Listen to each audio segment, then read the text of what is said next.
I'm Ryan Newman, and since I started with Indiana Donor Network and Driven to Save Lives, I found out that some people think that they can't be an organ donor. The truth is, anyone can sign up to be an organ donor. Anyone? Anyone? Are you sure? Yeah, I'm sure. Anyone can sign up to be an organ donor. So don't count yourself out because somebody's counting on you. Go to driventosavelives.org and sign up today. But my heart's going to you, Ryan. Love that shirt. Ever hear the one about the frog? Put a frog in a pot of boiling water and it'll jump right out. Here's my resume. But put a frog in a pot of cool water and slowly heat it up, and that frog will boil. It's a lie. But as a metaphor for us and all that we go through as veterans, Too many real-world experience. it's a story that rings true. We make excuses for how we feel. We push everything down. We tell ourselves the lie that it's easier to stay in that boiling water, to disconnect. And some days, maybe, it is. But you've never been interested in easy. Reaching out is hard. Do it anyway. You're not alone. You've got this. You are not a frog. Find resources at va.gov/reach.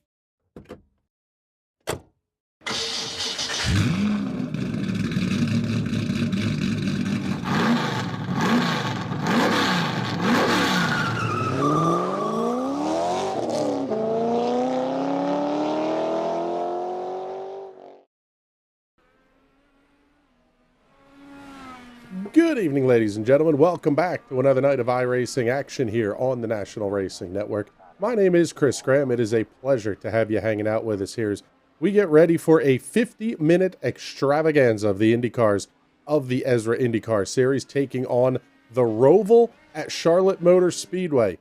It's not the super fun one with the death chicanes, but we'll take it. Looking forward to quite frankly, what should be a really good show here this evening. And let's get the ticker up on the top of the screen so you can see where your favorite is running, as we're down to about 2 minutes remaining in the warm-up session.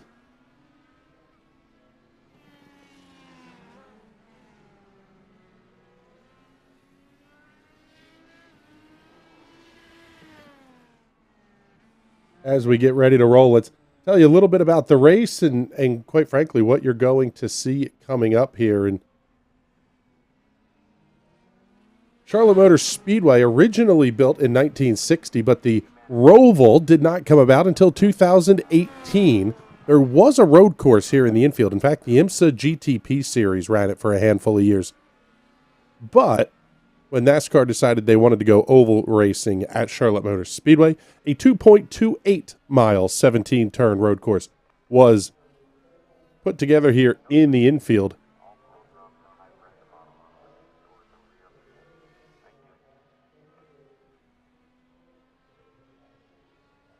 This will be round number 5 of the championship. As we mentioned, 50 minutes will be the race distance. Cautions are going to be local only. Black and red primary and alternate tires will be in the pit boxes tonight, and drivers are required to use both of those over the course of the race here this evening. This is about the tightest championship points battle that I have seen for the ESRA IndyCar Series. Ty Richter leading Craig Forsyth by 2, count them, 2 points heading into tonight's race. Alec Coates is 4 back in third. James Watson 4th, 6 back of your leader. Connor Baldwin, after missing a race, only 9 points back of Ty Richter. This really has the potential for some absolute craziness here tonight, especially with some of these drivers not being in the field here this evening. We do not, Ty Richter is here. He's currently 6th on the board in practice. I don't see Craig Forsyth, which is a little bit of a surprise here as we're down to the last 25 seconds or so of practice. Alec Coates is here. He's second quick on the board. James Watson is here. He is now 4th quick after Eric Schaus moves up to 3rd on the board. Quick timer is Connor Baldwin, and he's doing it by almost a full second. 1 minute 3.37 to Alec Coates' 1 minute 4.1. Could be the Connor Baldwin show here this evening.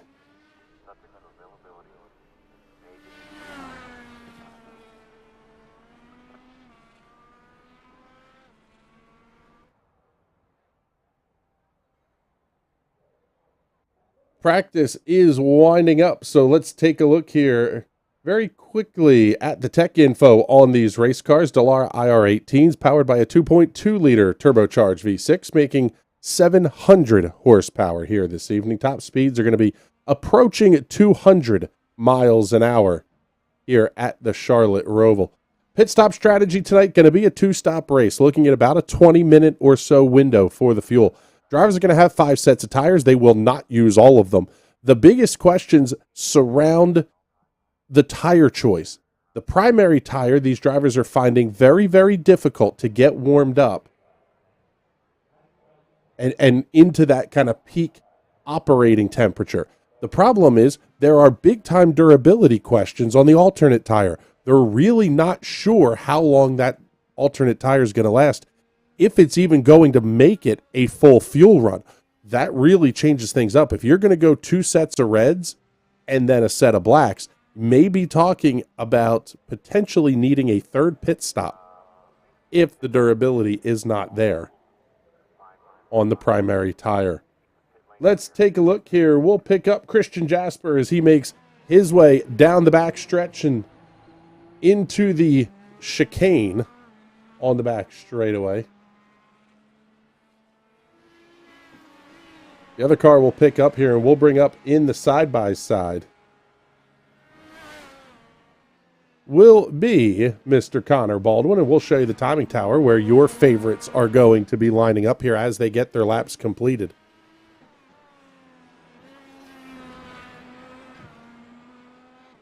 Got to thank everybody that's tuned in here on YouTube and on Twitch. Thank you very much for hanging out with us. We appreciate it. And make sure you leave us a comment. Let us know where you're watching from. We'll do our best to get those up on the air.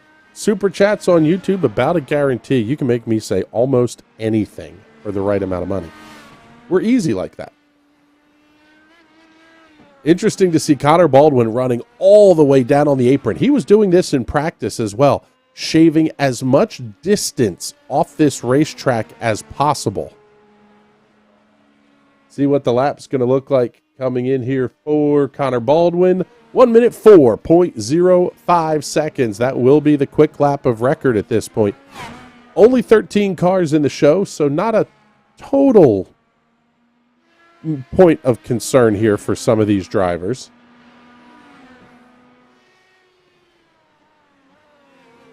Alec Coates going to move up to second quick on the board, and he is only 0.03 of a second behind Connor Baldwin's quick time. Eric Schaus, Ty Richter, Vic Aldrich currently make up your top 5. James Watson now going to move into 4th with a lap time of 105.147 seconds.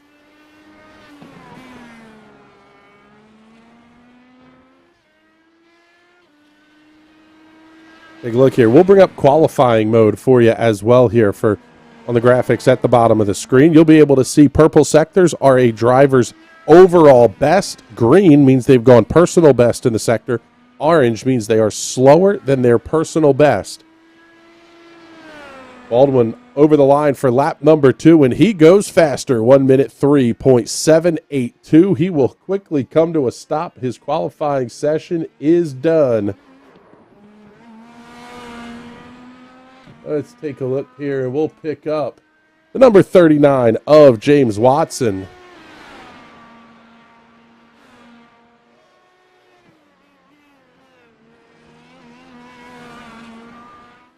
Back to the familiar yellow, green, and pink of the Team Watson racing cars as Christian Jasper finishes up his qualification run. We'll pick up the 14 of AJ Digby making his way through NASCAR 3 and 4. Watson has finished his run as well. Next driver that I think we're going to see on pit lane is going to be Matt Wagner. Everybody else has finished their runs. AJ Digby with a very nice run. up to the 5th position, 1 minute 5.068.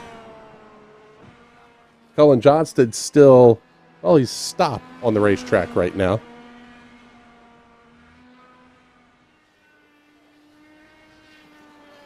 Jason Hand, TJ McMurray, and Gary Corley have not been out on the racetrack yet. There is still 5 minutes and 10 seconds remaining in the qualifying session. So a little bit of time here for everybody to get themselves back out onto the racetrack.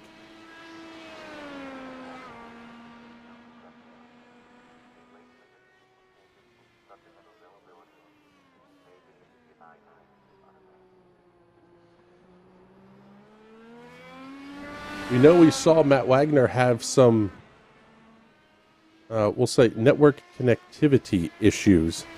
Actually, I believe it was a VR headset issue a couple of weeks ago. Hopefully not dealing with any of that right now, but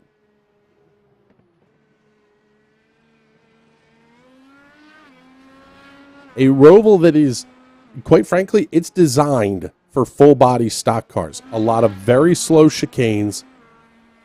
Not necessarily, I mean, that chicane on the front straightaway is so slow, you're almost not going to get any downforce benefit out of the wings that these cars are running.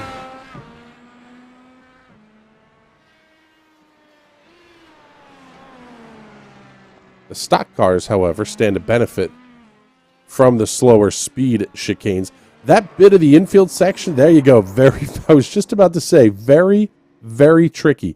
Blind crest into the downhill right-hander, snaps back to the left pretty quickly, and it is so easy to get yourself out over the edge, either smacking the outside retaining wall or just looping the car around as the corner, it almost goes off camber right as you make that next crest in the infield. Pretty significant elevation changes throughout the infield portion of the racetrack here, more than you would think. It's actually changed some sight lines for fans watching the race at the oval, where you used to be able to see the entire racetrack from about the middle of the grandstands. That's not necessarily the case now from every seat in the house. You really got to get up high in the grandstands if you want to be able to see the back straightaway. But as it sits right now, looks like Connor Baldwin will be your pole sitter here this evening, and let's bring him in for a quick word here as we're down to about 2.5 minutes left in the session. And I tell you what, Connor, you were quick by about a second in practice. Looks like Alec caught you a little bit here in terms of outright raw pace, but you got to be pleased putting a lap up in the 103s.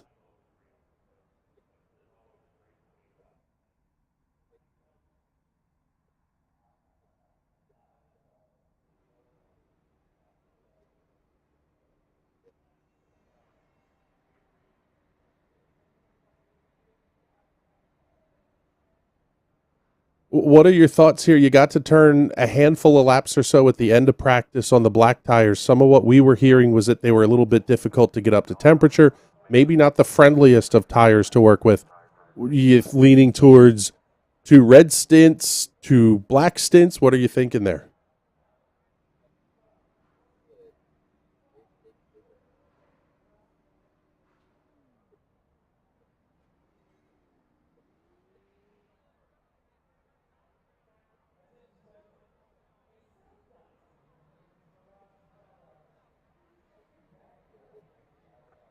All right, bud. Well, congratulations, at least to this point, our provisional pole sitter, and good luck here in the race in just a couple of minutes. There you go. There's Connor Baldwin. Let's pick up Matt Wagner as he gets out onto the racetrack for his qualification run, and we'll take you on board with a side-by-side here, looking out the gyro cam. You'll really see the pitch, especially there's that big crest. The second big crest in the infield. Feels like you're giving rally instructions here.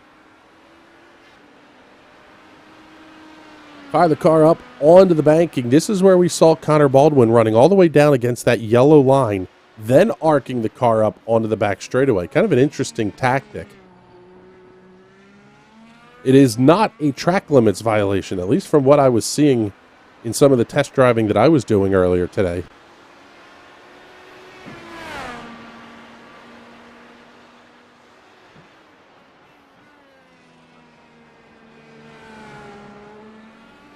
through that very slow chicane on the front stretch. Short blast down into turn 1. This is very tricky, very easy to get the back end of the car loose and snapped around. Very narrow turn 2. Turn number 3 snaps you back to the right. It's a third gear corner for the most part. Then the short blast up to 4th and 5th gear before you're back down onto the brakes turning up the hill. Oh, and Matt Wagner's not going to get the lap in qualifications. So he is going to start this race towards the back of the field. What a heartbreaker for Matt Wagner. He at least made an effort to get a lap in, but unfortunately, he will start tonight's race towards the back of the field.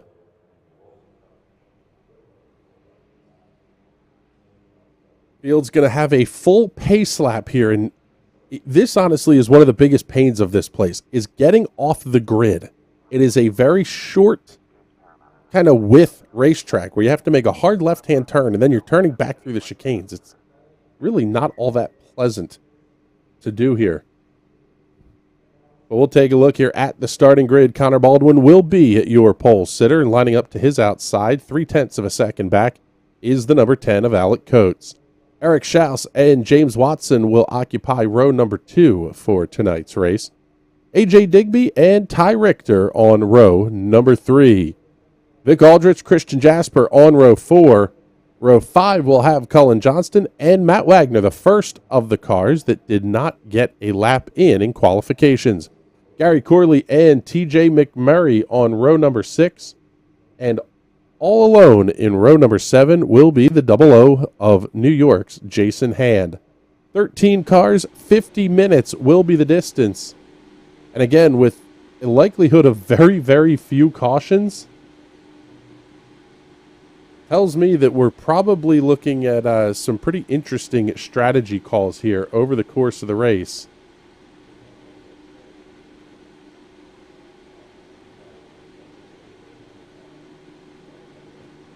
And we'll see that clock reset as well once they get lined up and back around here onto the grid. All 13 cars have made their appearance here. And one of the things that, in some of the testing I was doing today, there's actually a lot of time to get some heat built up in the tires. A lot of chances here.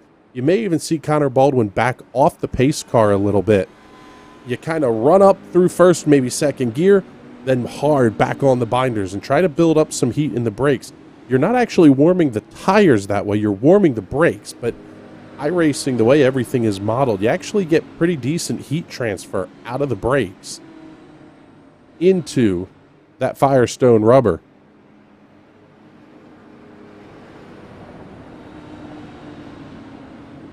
Give you the update on the tire strategy calls here as we get ready to roll off. Pole sitter Connor Baldwin, along with 4th place James Watson, AJ Digby in 5th, Ty Richter in 6th, and 7th place Vic Aldrich, all starting the race on the primary black Firestone tires. Everybody else, including 2nd place Alec Coates and 3rd place Eric Schaus, starting the race on the alternate Firestone reds. That really could be interesting here because that means Connor Baldwin's going to have 2 very quick drivers to fend off on tires that are, quite frankly, just faster than what he has on his race car. That's definitely going to change how things progress early on here for Connor Baldwin.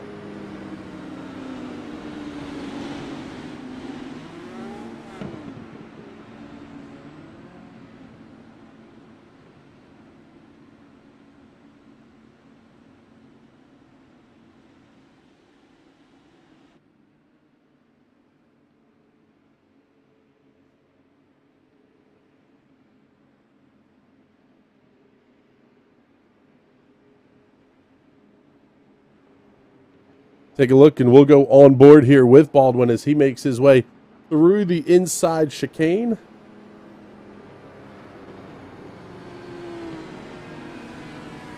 They'll come up through NASCAR turns 3 and 4.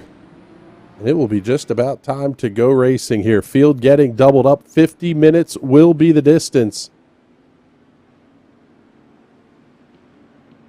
look for a two-stop race, possibly some of the drivers towards the back of the pack.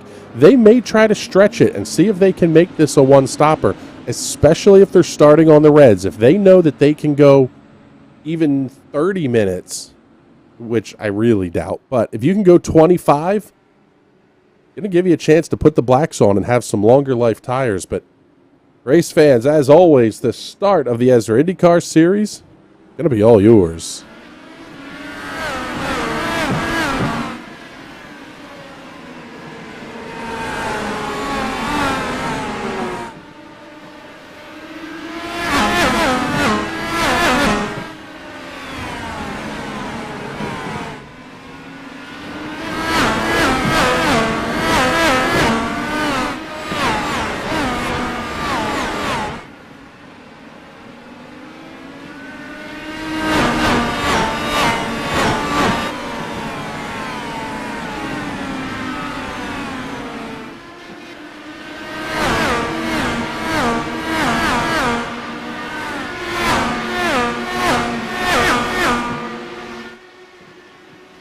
Battle for the lead into the chicane, and it won't be much of a battle at all. Alec Coates going to take the lead away from Connor Baldwin.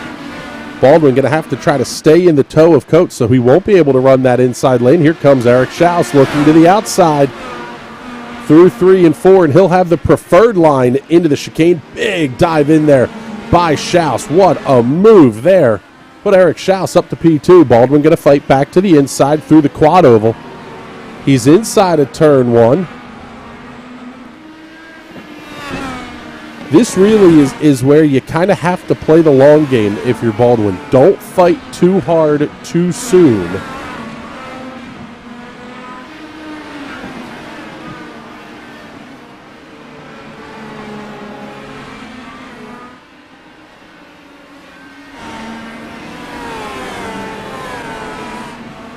Seeing Jesse Whittington checking in the comments here. Let's take a look and get this one up on the screen for you. Wanted to be there so bad tonight. Back injury has me sidelined, but I'm looking forward to watching this. Jesse, heal up, brother. Sounds like pretty banged up in the back area today, so hopefully you are feeling well.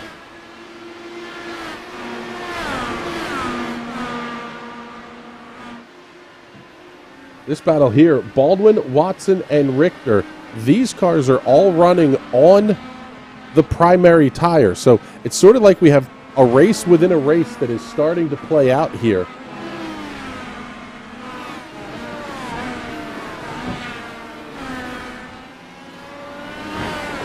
Follow along on the side-by-side. The right-hand side of the screen has race leader Alec Coates, who just set the fastest lap of the race at a 105.893.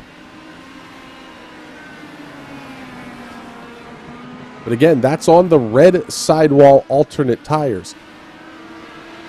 Gonna have to see how this develops for Coates and Schaus. They're gonna want to get out to a pretty sizable lead here in case they have to make the early pit stop.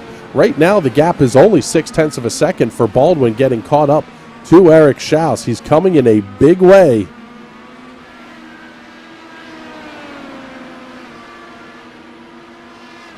James Watson running just back behind Baldwin. Then we've got Ty Richter and Christian Jasper. Jasper up 2 spots from where he started the race this evening. He's one of those cars on the red tires, and he makes easy work of Ty Richter out of the chicane.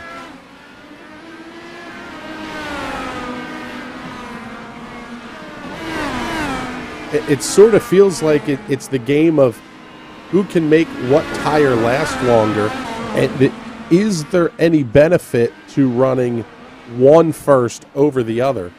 Some drivers will want to run the red tire, try to build up a big lead, and then manage that once some of the quicker drivers in the field get onto the red tires after they do their stint on the blacks. Sometimes the inverse can be true as well.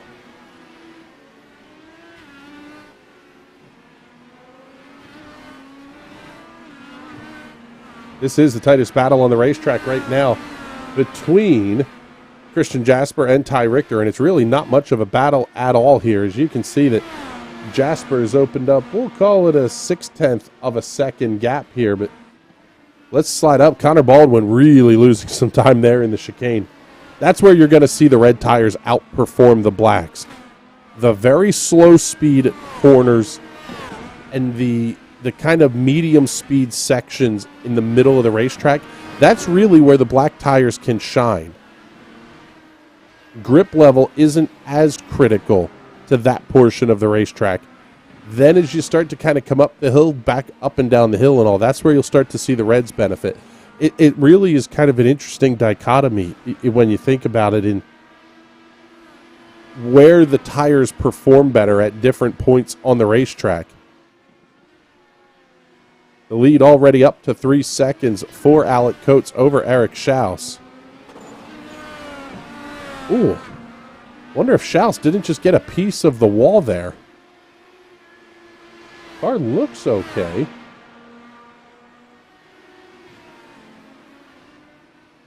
Yeah, it's just how hard the car was bottoming out there through the chicane.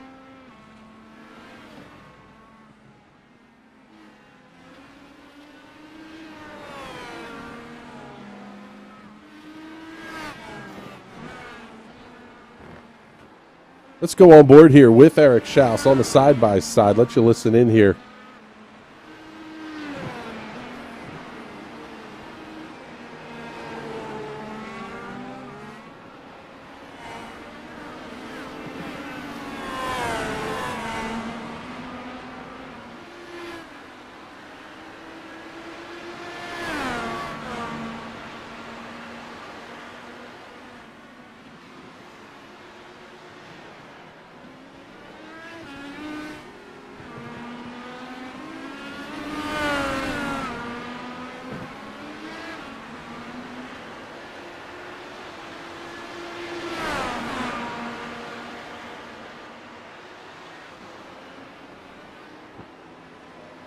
Connor Baldwin has caught right back up to the rear diffuser of Eric Schaus as they make their way towards turn number 1. 43 minutes, 10 seconds remaining, already almost 10 minutes into this one.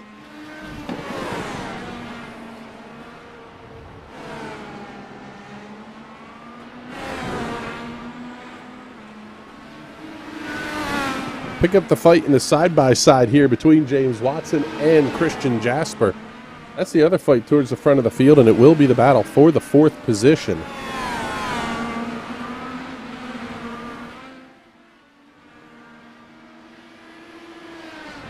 Baldwin looking to the inside of Schaus through NASCAR 1 and 2. And are we starting to get the answer to the question here? Only 6 laps in, and Connor Baldwin putting those primary tires to good use here.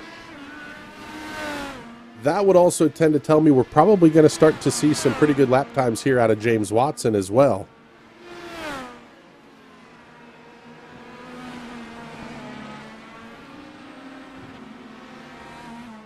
Take a look at the lap times here. Amongst your top 3 runners right now, Connor Baldwin almost a second slower on lap number 4. And now you can see the times really starting to pick up here.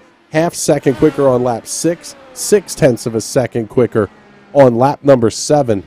Won't be very long before Connor Baldwin gets caught up to race leader Alec Coates here. With the gap only sitting at right now about 2.2, call it 2.1 seconds as Baldwin works his way up onto the oval.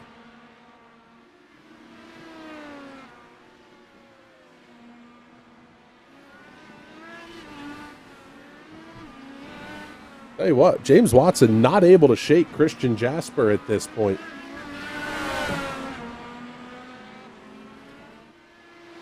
You wonder how much of that could be tire management. It's also going to help Jasper that he's got a pretty solid toe here. Big dive into the chicane. Jasper throws it up over the turtles. Watson misses the chicane. He's going to have a slowdown. A very slight slowdown penalty, but James Watson missing the chicane going to cost him a ton of time. What a bomb by Christian Jasper.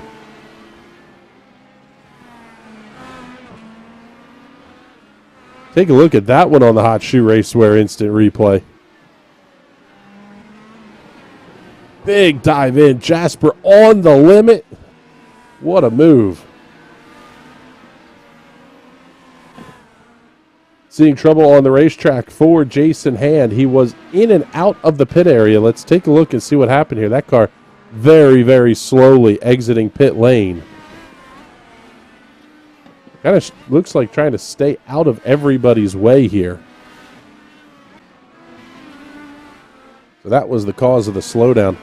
We'll pick up your race leader. Alec Coates says the lead is down to 1 second, and it is shrinking rapidly. What's interesting, though, is it did take about 6 laps for Baldwin to get enough speed built up in those black sidewall tires. That's a lot of time that you're losing, depending on where that second pit stop is going to come. However, if you're Connor Baldwin and you're going to have to be able to do a 20-minute, a 20-minute, and a 5-minute stint, that is absolutely brilliant because it's going to put you on the reds for that little last 5-minute blast to the finish. Whereas the drivers that are starting on the reds, they're going to have to make this set of alternate, the stickier of the two sets of tires. You're going to have to make those last for potentially a full fuel stint. The other question sort of becomes, though, if you're on the reds, do you consider pitting early, getting yourself on a little bit of an alternate strategy here, because then you could run the blacks for a few laps fewer.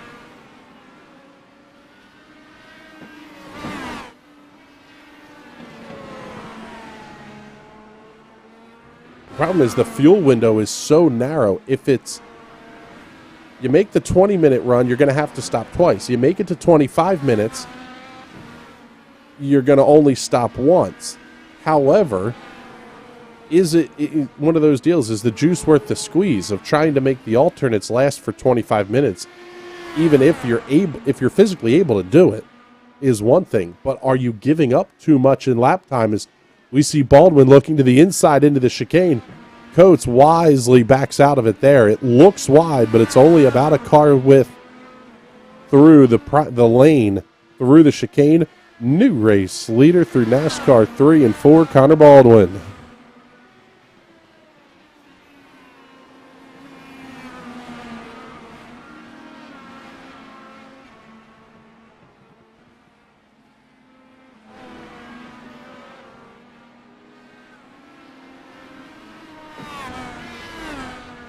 Second time tonight, Connor Baldwin has led. Really what's interesting is looking at the 5 and 10 lap averages for these drivers. Baldwin only about 0.2 quicker over the 10 lap average. However, over the 5 lap average, Baldwin is 0.8 of a second faster than Alec Coates.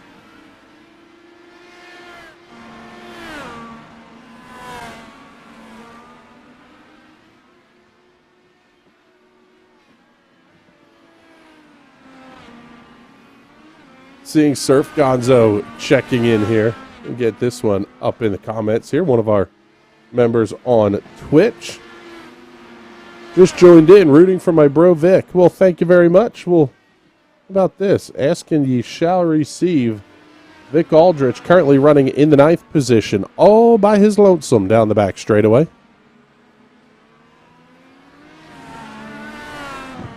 Depending on what goes on in the race here, though, could be... Oh! Wow! That was AJ Digby and Ty Richter, and neither one of those guys had a chance of making the chicane there. Good Lord. Going to open the door for Matt Wagner to join this party as well. We'll follow along with the battle here. We'll see if there's any damage to these race cars.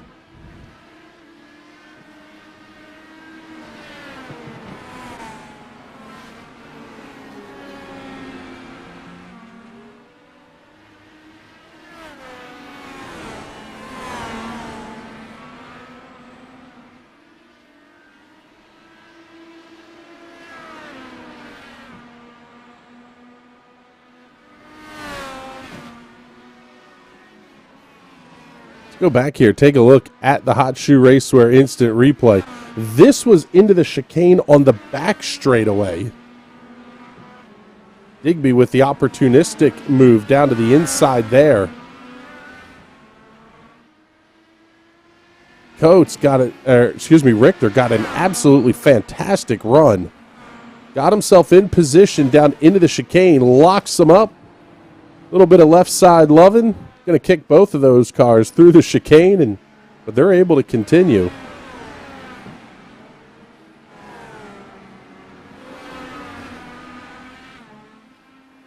Picking back up with a battle between Christian Jasper and James Watson.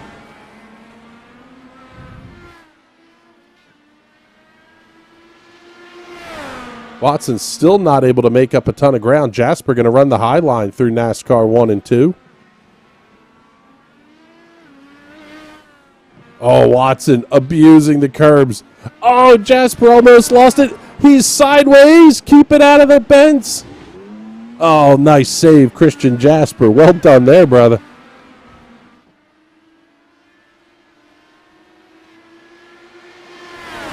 Now Jasper going to have to deal with AJ Digby, and you're starting to wonder if we're not starting to see some tire fall off here in a big way for these red alternate tires. Matt Wagner now looking inside of Ty Richter. He'll get that pass completed up through turns 2 and 3. Big sweeping 4-5 complex. Track limits meant to be abused here. Such a tricky set of corners. And the other thing that we're seeing here, this is set to be an almost sunset race.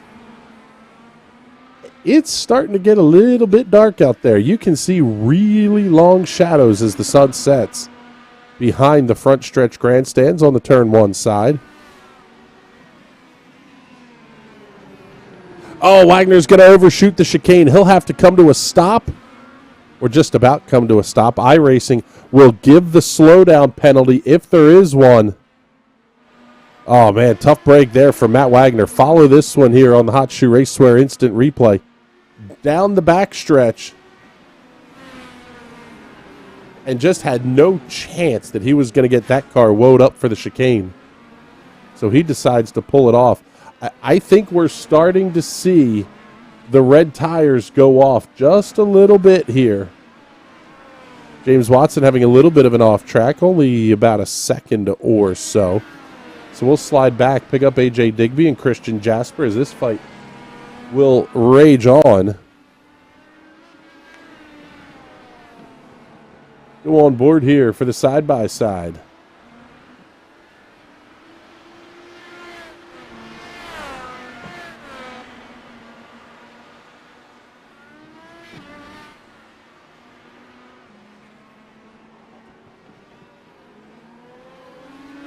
So interesting to watch where Jasper is able to make time up on Digby.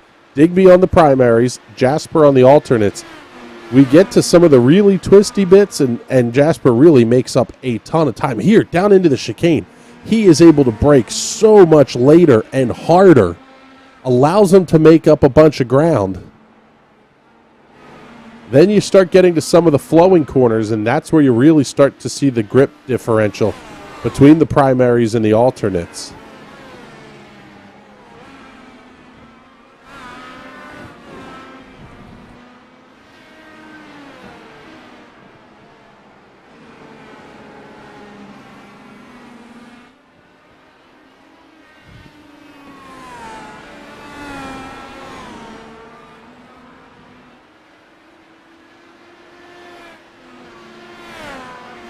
We are right about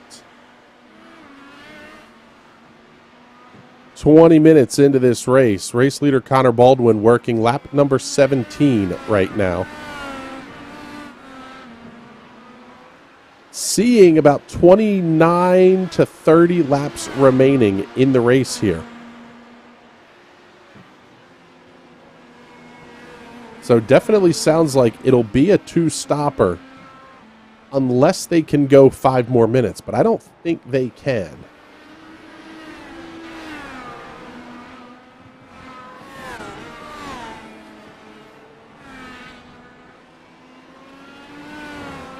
And again, that's where you get back to the question of what is more worthwhile, having fresh tires and having to make multiple stops, or are you giving up too much by visiting pit lane?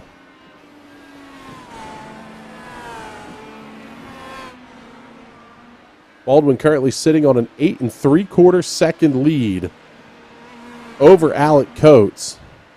And he's going to stay out on the racetrack and do another lap here. So going to do at least one more, but here he comes. Alec Coates making his way down pit lane.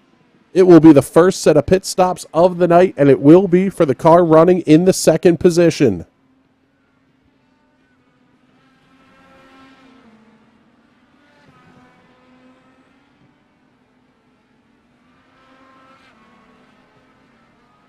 Follow Coates around to his box. Car already up on the jacks, and it will be the primary tires going on here. He is down and away. Very quickly back out onto the racetrack. Ty Richter, Christian Jasper also making their stops. 8.75 seconds the time of the stop for Alec Coates. Christian Jasper going to be down and away, 8.37. Ty Richter, 8.73. They're both getting back onto the speedway as well. Here comes race leader Connor Baldwin down the pit lane. The gap almost 17 seconds back to Eric Schaus as it sits right now.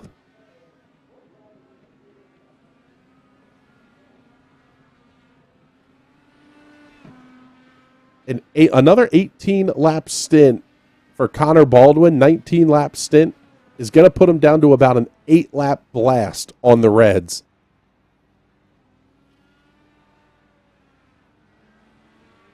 Baldwin down and away, very quick stop, 8.08 seconds. And he goes back on the primaries for a second stint. Eric Schaus, James Watson, both hitting their pit boxes, and they'll hit them at about the same instant. Cars are up on the jacks. It'll be a full tank of Speedway fuel. Firestone Firehawks going on both of those cars.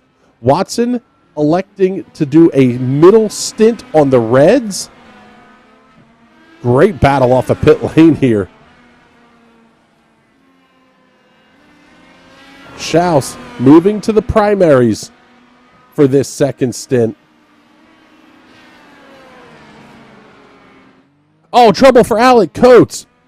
Whole front wing assembly gone, and the right front is junked on that number 10 machine. Working through NASCAR 1 and 2. Let's take a look and see what happened here to Alec Coates. Up the hill, down the hill, everything looks good. Oh, and he just pancakes the outside wall. Big hit into the safer barrier as well. Tough break for Alec Coates as he's going to make his way back around to pit lane. We'll pick up Matt Wagner making his first pit stop of the night. AJ Digby has not stopped yet. Could we see Digby on a one-stop strategy here as Wagner is down and away, 8.85 seconds the time of the stop. Here's the guy running second, and he's running about 2.5 seconds behind race leader Connor Baldwin. But if he can go another minute and a half, another couple of laps, he could make this a one-stop race.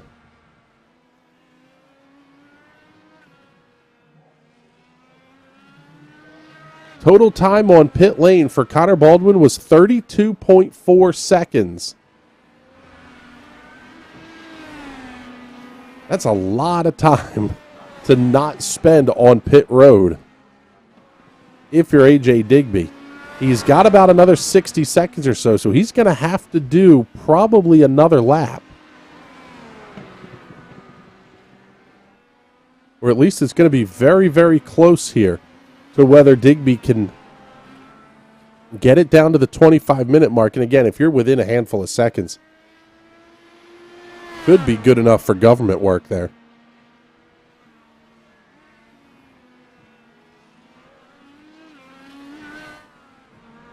Man, I'll tell you what, I think he's actually going to be down to right about the 25-minute mark. This could be potentially race-winning strategy as the gap is up to only 4.8 seconds. And man, Digby's going to get another lap on the board too. Digby up to a 22-lap stint on the primary tires. Now, the lead's at 5.5 seconds right now for Connor Baldwin, and it's growing pretty quickly. But it's not the 30 seconds that he potentially needs to have.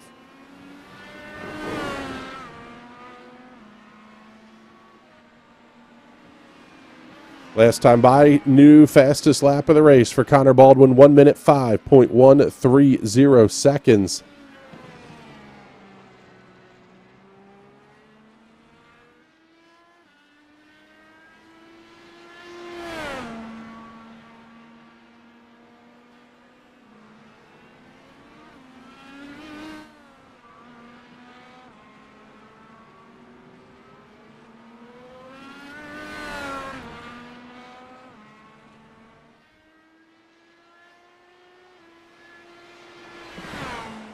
And I'll tell you what, the more I think about this, the more I like the strategy call from AJ Digby. He is down to the pit lane speed limiter, 24 minutes left on the clock. It's only going to be probably a 22-ish lap stint here. But he's going to have to do 22 on the Reds. About the most we saw was Matt Wagner doing a 20-lap stint, as did Cullen Johnston as well. AJ Digby on pit lane will pick up the battle between Eric Schaus and James Watson. Digby down and away, 8.32 seconds, the time of the stop for Firestone Firehawks, and some Speedway fuel.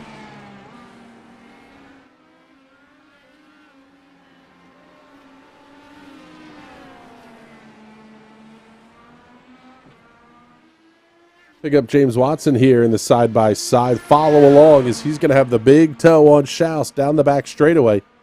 I don't think he's going to be in a position to make the move into the chicane now. He's not. He backs way off early. But that's how you get the run on corner exit. Back him up, try to carry a little bit more speed on corner exit.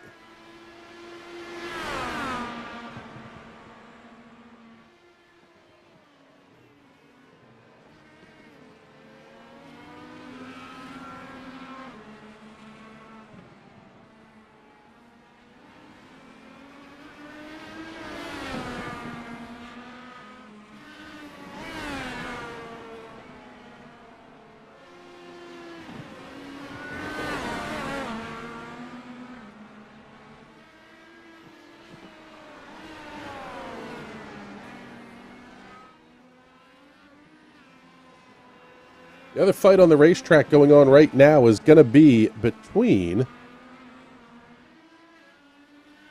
Matt Wagner and Ty Richter.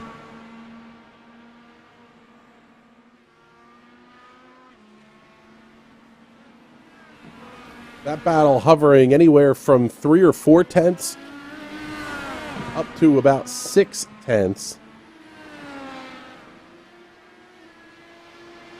Jason Hand having an issue, and he'll have to take the tow back into the pit area. So, tough break for Jason. Looks like he will finish tonight in the 13th position.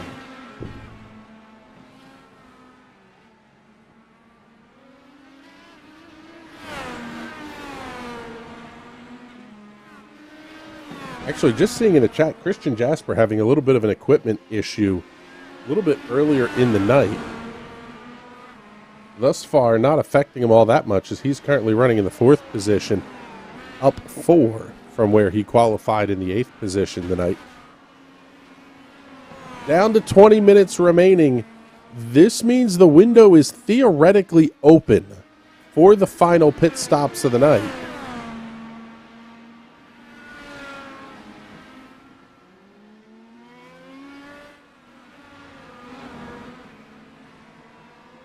At this point, if you're James Watson, you kind of wonder, do you just keep hanging out and making the laps here on this middle stint of Reds? You could also split it into about two 15-minute sections or so, which means we'll see Watson back on pit lane in about 5 minutes or so.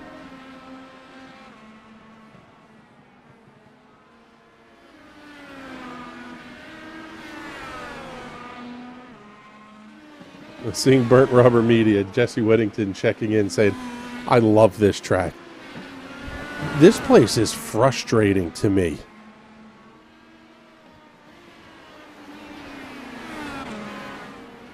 It feels like it should be an easy drive. It's a Roval, it's not overly complicated, and yet at the same time, it is maddeningly frustrating.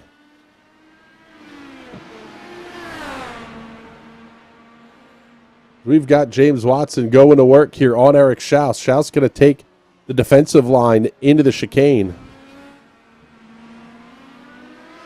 That's one of the tough parts, is the chicanes are places that you can... They're good passing opportunities, but it is so easy to take the defensive line into them. Or at least take a line that's going to force your opponent into...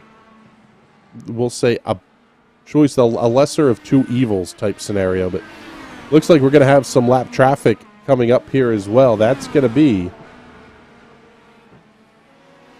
looks like the 9 of Cullen Johnston just ahead of Schaus and Watson.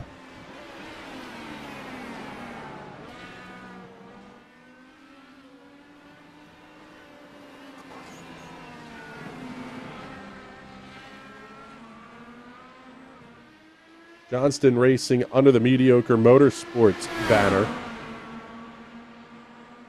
Interesting seeing James Watson down in the Destino Motorsports chat here. Is Watson going to have the look to the outside, forces his way through.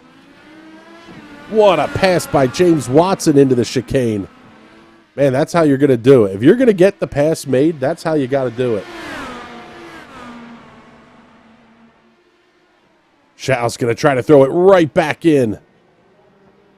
Oh, man, and he'll get the pass made as well. What a couple of moves by Eric Schaus and James Watson.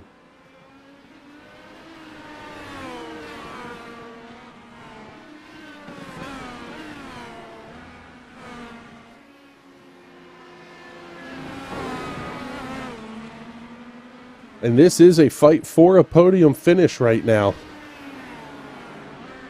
After Alec Coates having an issue getting, I believe it was the outlap, either the outlap or the first lap after the outlap. Getting the tires up to temperature, smacks the outside concrete barriers in the infield. Now we're seeing Watson give up a little bit of time here. The gap's up to 0.8 of a second. Schaus really fighting hard there. And he still has to do a stint on the primaries. So we wonder if we might see Eric Schaus come in a little bit earlier and try to make up some ground. At this point, Connor Baldwin is really, really close to being able to dictate his own strategy for the rest of this race. 10 laps into the stint, the lead is 35.4 seconds for young Mr. Baldwin.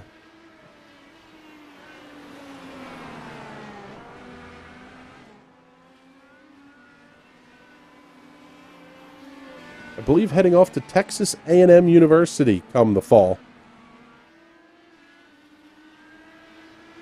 If you're not an Aggie, sorry, Connor.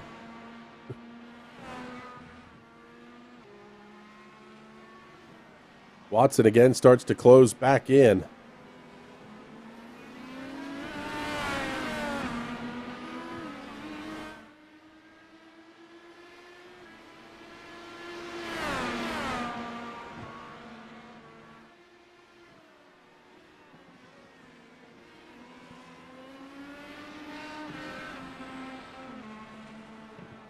At this point, Schaus able to hold on to the position, but we'll call it 2.5 car lengths as they come through turn 2.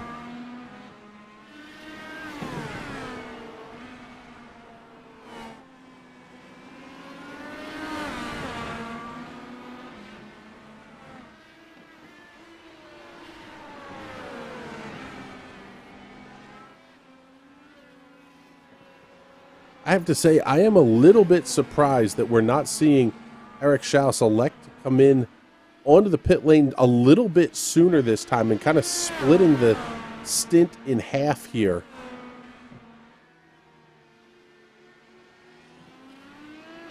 Because at this point, if he even takes tires, Watson's going to be able to come back out on the reds. Schaus will have to run the black primary tires still. Connor Baldwin, your race leader, has to run the alternates. And here comes James Watson down pit lane, first of the pit stops. First of the final pit stops of the race. And it will be James Watson. And you can see the lights starting to come into effect here as Watson makes his way down the pit lane.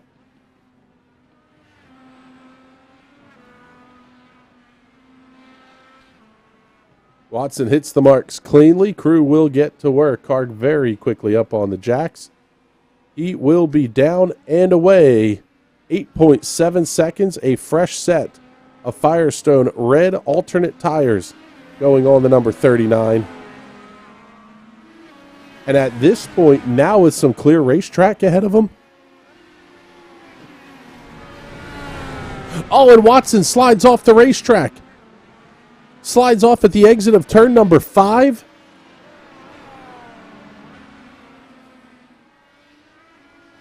Quite frankly, that's not what he needed to have happen. And Connor Baldwin has put 7th place, James Watson, a lap down. He's actually not all that far from Matt Wagner either. Seeing an issue for Cullen Johnston. He's spun around in the middle of the chicane. Take a look and see what happened here to Cullen Johnston.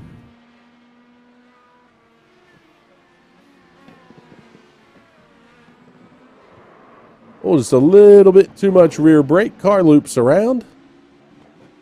A fantastic looking mediocre motorsports car, but unfortunately going to be sitting the wrong direction on the racetrack. Things are really starting to get interesting here as well. Christian Jasper working his 14th lap on the primary tires. Eric Schaus working his 13th on the alternates. And Jasper's closing quickly here. He'll be on the button. Jasper will be down to 6 activations remaining of the push to pass. I love the way Cullen Johnston uses that, by the way. Early and often, he has been out of push to pass for a significant portion of this race. If you don't have a ton of confidence in your abilities on a road course, at least get every bit of go fast juice you can out of the motor.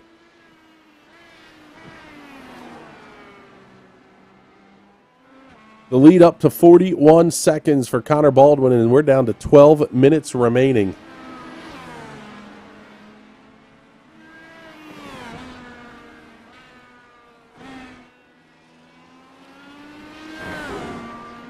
Matt Wagner not too far up ahead on the racetrack. Wagner currently sitting 59 seconds behind your race leader. Call it about 6-second gap here. They're putting 6th place Matt Wagner a lap down. Then it's only another 4 up the road to Ty Richter, 5 to AJ Digby in 4th. What an absolutely dominating performance tonight here by Connor Baldwin. Very likely to be your points leader as we leave the Charlotte Motor Speedway here tonight.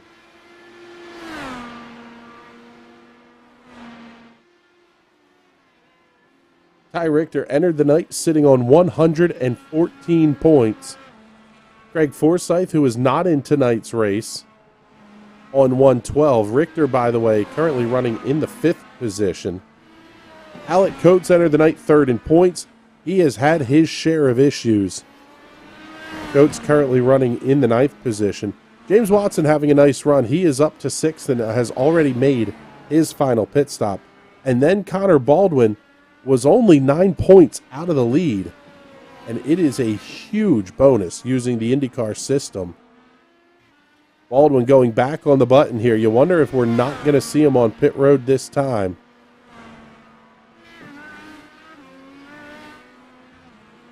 Matt Wagner making his final pit stop. Wagner's stop only 4.23 seconds. A short splash and dash of fuel here. So he'll stay on that set of Firestone primaries. Want to remind everybody, coming up here at 10:15 in the East, it will be the Indy Pro 2000 Championship coming up from the Indianapolis Motor Speedway Road Course. Cannot wait to see the Indy Pro 2000 cars there at the Speedway. First of two visits, in fact, to the Indianapolis Motor Speedway for the Indy Pro 2000 cars. The other big one that we are absolutely thrilled to have coming up here. It's coming back. We haven't decided yet whether we're going to broadcast this one or if it will be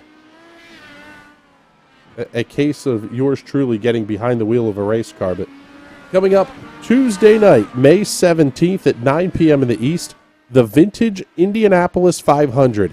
Enduro style, no caution flags. It's going to take about 2.5 hours to run with the DW12, the IR09, Lotus 79, Lotus 49, and the sprint car, all on the Indianapolis Motor Speedway at the same time. Closing speeds upwards of 130 miles per hour between the DW12 and the Lotus 49 in the sprint car. And those last two, the Lotus 49 and the sprint car, are twitchy little murder machines. It was a great race last year, and we're looking forward to it coming up again next Tuesday night. Still got a lot to go, though, here in this one, down to 8 minutes and 10 seconds remaining. And there is nobody close to each other on the racetrack right now. Let's take a look here and see.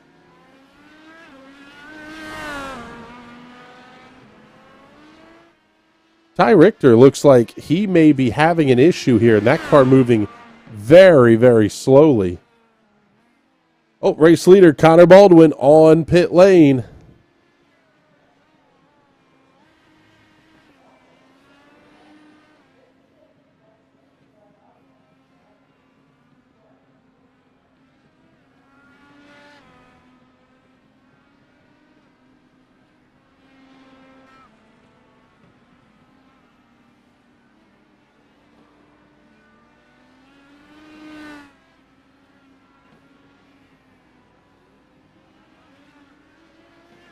Baldwin down and away cleanly, 8.12 seconds. He will go on the Firestone alternates for a short 7-minute blast to the finish.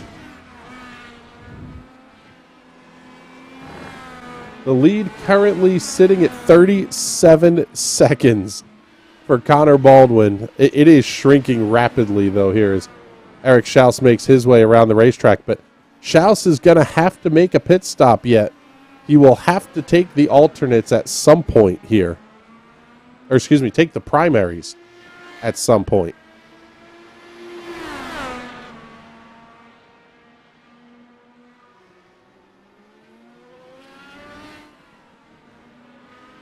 Seeing Baldwin trying to get a little bit of heat build up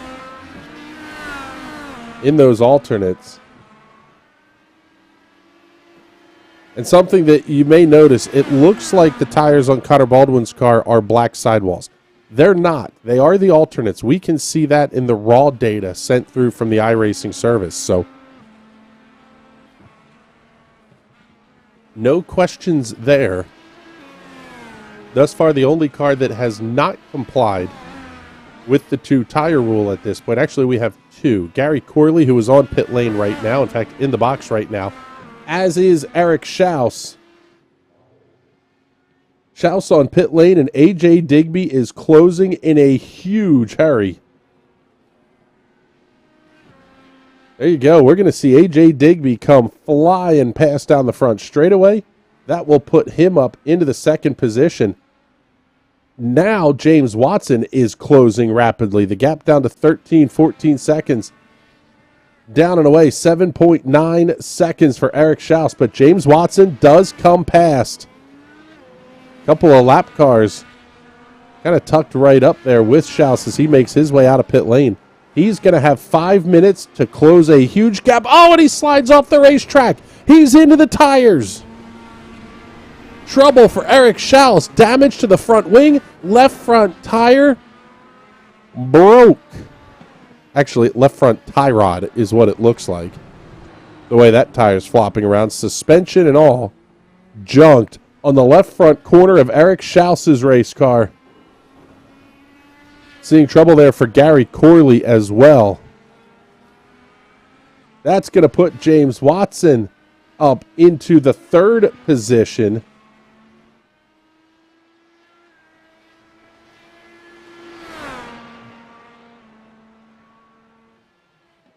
Christian Jasper now running fourth, but the gap is about 10 seconds separating Watson from Christian Jasper at this point for the final podium position.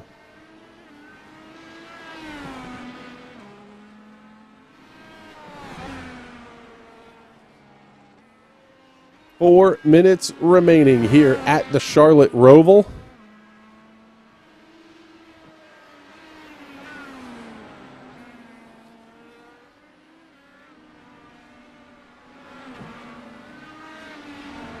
And there is race leader Connor Baldwin around Gary Corley.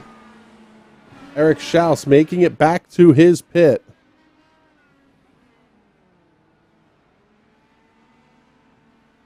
Now, Schaus is going to be able to go back out on the alternates. He did get a lap in on the primaries. And there you see Alec Coates just coming past. So that will be a battle for position. Oh,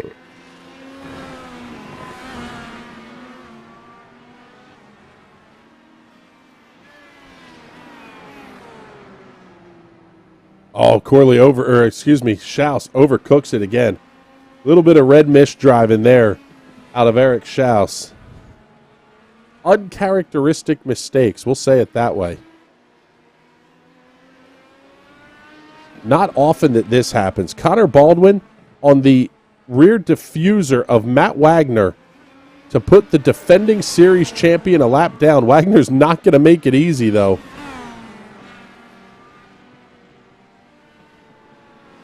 Baldwin cleanly around, and we are down to 4 cars left on the lead lap.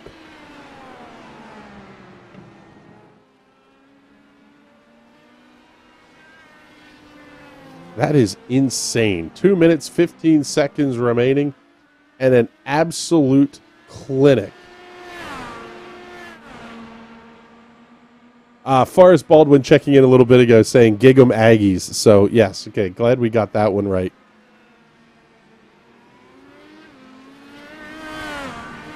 Jesse Whittington saying it's amazing how much these cars rubber up the track in the braking zones. It is really neat to watch how that surface develops over the course of the race. Enterprise CV6 checking in on YouTube. I don't know how I feel about this one. Let us know your thoughts here. He says, I wish they would run IndyCar at the Roval in real life. Man, I don't know. It would be good to have a race in the Southeast, another race in the Southeast. I think there's some other markets that IndyCar should probably go back to first. Notably thinking of places like Pocono, Watkins Glen, New Hampshire. The fact that there's not an IndyCar race within 9 or 10 hours of the biggest media markets in the country is, quite frankly, disheartening.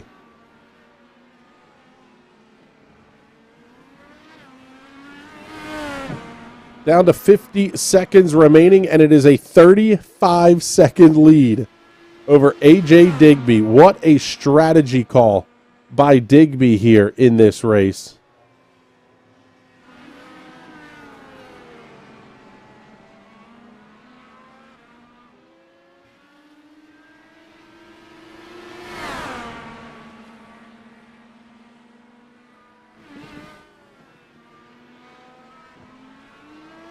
What a drive by A.J. Digby. Connor Baldwin setting a new fastest lap of the race, 1 minute 5.068.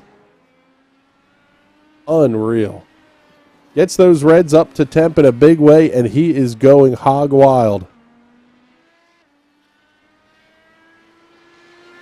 Time is up. This is the final lap of the race.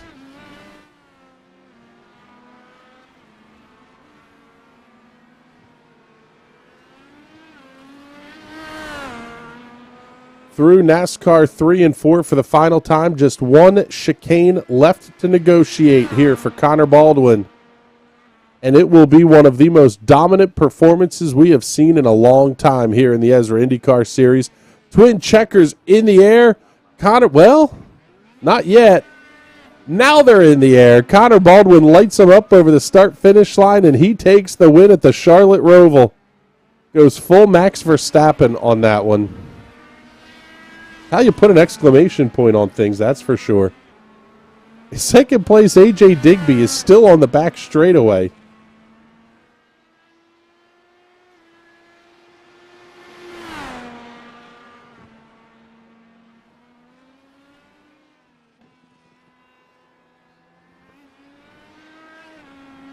Digby across the line to claim the second position, and we'll follow along here with James Watson looking to pick up another podium this season. Through the chicane, under the twin checkers, and James Watson will claim the final podium position here at the Charlotte Roval.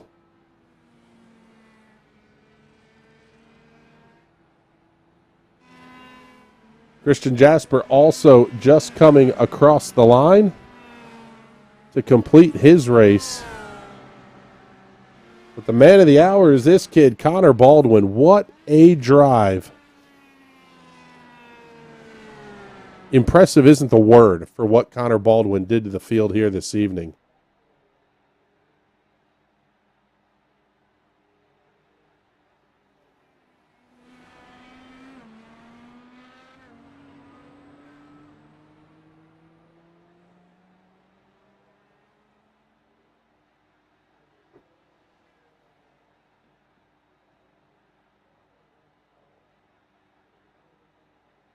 With that, let's show you the race results from tonight's action. Connor Baldwin getting the win by 33.2 seconds over A.J. Digby. It was another 16 seconds back to James Watson in third, and 6 further seconds back to Christian Jasper in the fourth position. Matt Wagner going to come home fifth, 1 lap down. 6th place to Ty Richter. 7th, Eric Schaus. 8th, Alec Coates. Gary Corley finishing in the 9th position, and Vic Aldrich will round out the top 10. TJ McMurray, Cullen Johnston, and Jason Hand will complete the field here this evening in a 50-minute long race that went a total of 45 laps here around the Charlotte Roval. Getting the podium shots in here on the front straightaway, and let's get ready for the Victory Lane interviews. We will kick those off. Let's see. We'll start with our third place finisher here tonight, Mr. James Watson. And let's see. We got to get James up into the booth here with us first, but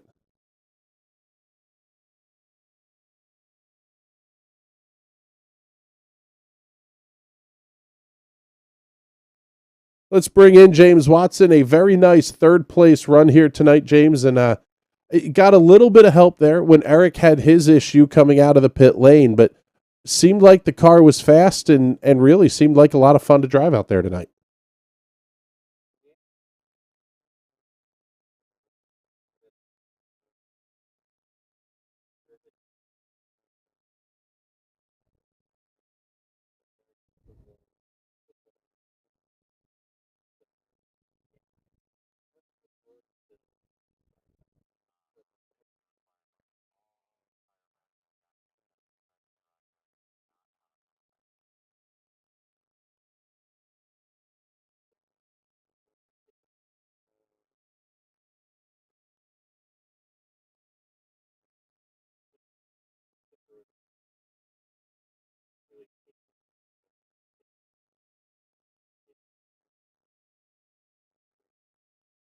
it seemed like that was the right strategy call, was to go out and run a couple of stints on the black tires, except for AJ Digby.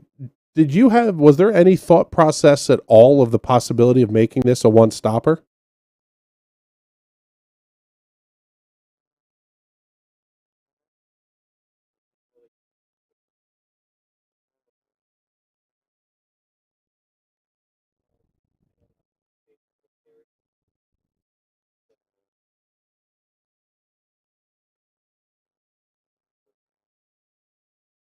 Yeah, well, it seems like it's one of those deals that, are you going to give up too much, and ultimately that's a gutsy strategy call to make early on. But I'll tell you what, the other big storyline of the night here is the point standings, James. That was a very good run for you from a points perspective as well. You entered the night fourth in points. Alec having issues, Craig not being here, Ty having an okay finish in sixth. You could be walking out of here, if not the points leader, very close to it.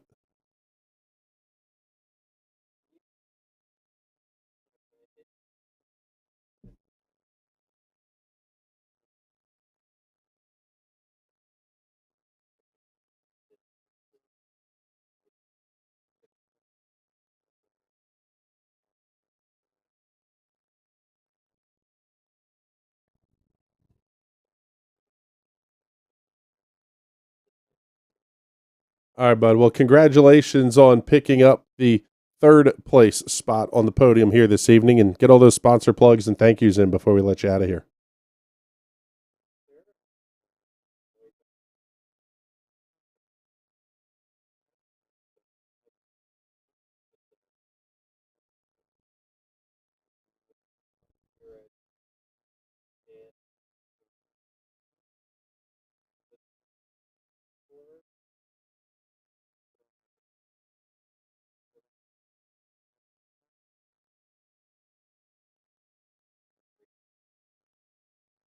All right, buddy. Well, thank you very much. We appreciate you checking in with us here. And it sounds like we have let's see, let's bring James out of the booth here. It sounds like we may have an audio issue here with Discord. So let's do this. Let's see, let's bring in AJ Digby here, and we'll talk to AJ here as we try to get the audio issue sorted. AJ, I have to ask the question, at what point did you completely commit to running this as a one-stop race, and how in the world did you make it work?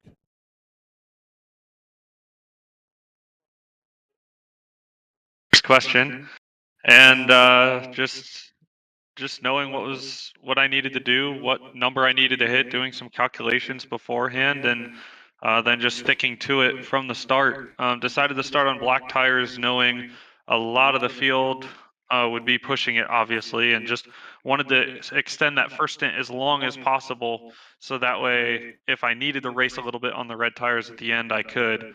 Obviously didn't end up needing to, but it did help to give me a little bit of leeway to the cars behind. So yeah, I knew pretty much all along before this race even started that that's what I wanted to do. Just wanted to make sure I could actually hit the number and make it work. And about 5 laps in, I knew that that was for sure possible. So I honestly had no idea what the rest of the field would be doing. Um, and so when I saw some of the guys pit right before, and I still had like 5 laps of fuel left, I was like, oh, I think I'm in a good position, and this is a good spot to be in here. And actually felt like I picked up on speed throughout the race as well, even with the fuel save. So all in all, I was very happy with tonight's race with the number 14 race car that I had out here. Oh, I'll tell you what, man, it was a fantastic run for you tonight, and congratulations on picking up your first podium in ESRA IndyCar Series. I think it's your first podium anyway. But man, just a fantastic run here, and congratulations on the podium, and make sure you get all the sponsor plugs and thank yous in. Thanks. Yeah, I was second in Atlanta, but haven't been able to run the last couple weeks just due to prior commitments. So was very glad that I could make it out here tonight and at a track that was a lot of fun to drive. I've driven it a couple times in the stock car, which I feel like helped me because this was a much more grippier racing machine to be able to have out here tonight. So it was a lot more fun, I can tell you that much, compared to the stock car NASCAR that I've done out here before. But ultimately, don't really have many sponsors. Just got to thank you guys for the race broadcast. Everybody who puts on the race for us in the league, and then the guys who race in it for making it so fun. Anybody who was watching, thank you guys for watching and giving your support, and anybody who was supporting me, I guess. And then my got to give a plug to my Will Warsaw Racing guys in the NASCAR series on Wednesdays. So couldn't race in that race yesterday, but always thankful to have those guys as teammates and supportive and ready to move on in both series here in the upcoming weeks. And in Indy, as we move closer to the Indy 500 in real life, it's the month of May, best month in the world. Yes, it is. All is right in the world when we start hearing about For Indy sure. cars at the Indianapolis Motor Speedway. Can't wait for the GMR Grand Prix this weekend and then the Indy 500 next in a couple of weeks anyway. So, AJ, thank you very much. We appreciate you checking in with us here. And let's bring in our race winner tonight. This guy, he may be finishing the burnouts already. Let's take a look and see where he is. Yeah, he's basically finished the burnouts. Let's bring up the checkered flag once again, and we'll talk to Mr. Connor Baldwin, your race winner tonight. And good Lord, man, what in the world did you have under the hood of that car that was different from everybody else? Because that was an absolute beating you administered tonight. Thank you. Well, after the Barber race, I was talking with Isaac Morris for a while on how he got so fast, and the main things he said was just a ton of practice, and then also looking at the telemetry, which I hadn't been doing. So I'd practiced for about probably 2 months ever since the schedule came out for this race. I've been practicing, and I've also been looking at the telemetry. So I've put in a lot of effort for this race. Well, I'll tell you what, it paid off in a big time way, because not only was this one of those that you had a lot of time in on, but it got you your second win of the season. Plus, it's going to move you into the points lead once again, sitting at 159 markers, a 16-point advantage over James Watson. That's got to be a big-time confidence boost here, as we're down to really only a handful of races left to go here in the ESRA INDYCAR schedule. Yeah, I think coming into this, I really knew that because of how many races I'm going to miss, I have to finish at least on the podium every race, if not win, in order to try and win the championship this year. I know I'm going to miss Indy. I don't know if they're going to have that be a double points race or not. But I think if I can just continue this pretty good streak I've had, especially on the road courses, I should be looking good. Yeah, and this one, unfortunately, we go on a bit of a 2-week hiatus here for the month of May before we come back right after the Memorial Day holiday with the race at Indianapolis. And man, I'll tell you what, it's a shame you're not going to be there for that one, because you're always quick at the Speedway. But hopefully we'll get to see you Tuesday night in the Vintage Indy 500 coming up here as part of the TNT series. And before we let you go, make sure you get all those sponsor plugs and thank yous in. Yeah, once again, got to thank Destino Motorsports for helping me fund racing for the series, buying all the tracks, paying my entry fee. Destino does a great job of all that. Got to thank Aero Info and the new livery I ran out for tonight. I hope it looked pretty good on the broadcast. And got to thank friends and family for watching. All right, bud. You for broadcasting. Well, thank you much, sir. We appreciate it. And yes, the info looks the Aero Info 21 looks absolutely spectacular in super slow-mo. So congratulations on picking up the win here, bud, and looking forward to talking to you again soon. Thank you. See you. There you go. There's race winner Connor Baldwin, and man alive, that was something. That was a beating that we don't normally see. We're used to seeing guys like Matt Wagner doing stuff like that, but this one was really, really impressive tonight. for young Connor Baldwin. Congratulations, by the way, on your upcoming, if you haven't already, high school graduation here, Connor. Good luck at Texas A&M in the fall. And with that, it is time for us to, time for us to get the heck on out of here. 50 minutes of racing at the Charlotte Motor Speedway Roval is over for the ESRA INDYCAR Series. Big time point shakeups, all sorts of stuff going on here. We've got, quite frankly, a lot going on. Looking forward to 10:15 in the East, the Indy Pro 2000 Championship coming to you from the Indianapolis Motor Speedway Road Course. That will be the official strength of field race for the week, the biggest strength of field race for the week. We're looking forward to that one.